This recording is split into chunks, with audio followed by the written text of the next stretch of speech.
శివుణ్ణి అడిగారు, నీకు రాముడు ఈశ్వరుడా, రాముడికి నువ్వు ఈశ్వరుడివా చెప్పన్నారు. అంటే ఆయన అన్నాడు, అబ్బాయే మీరు చెప్పిందే కరెక్టు, బహువ్రీహి సమాసం.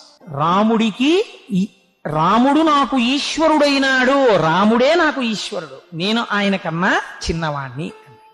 బయటకు వచ్చారు. చూసారా మేము చెప్పిందే కరెక్ట్ అన్నారు కొంతమంది.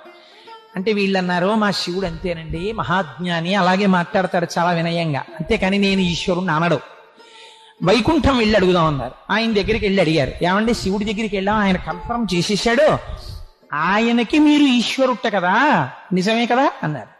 ఇది భోళాశంకరుడు అండి, ఆయన మహాజ్ఞాని, జ్ఞానగంగాధరుడు, కానీ అలా అనడు. చేత్తో త్రిశూలం పట్టుకున్నాడు, త్రిగుణాతీతుడు అయినా అబ్బే నాకేం వచ్చండి, నాకేం తెలుసండి అంటాడు. నమ్మకండి, ఆయనకి నేను ఈశ్వరుణ్ణి గాను, షష్ఠీ తత్పురుష సమాసం, రాముని యొక్క ఈశ్వరుడు ఆయనే నాకు ఈశ్వరుడు అన్నాడు. వీళ్ళు బయటికి వచ్చి అందరూ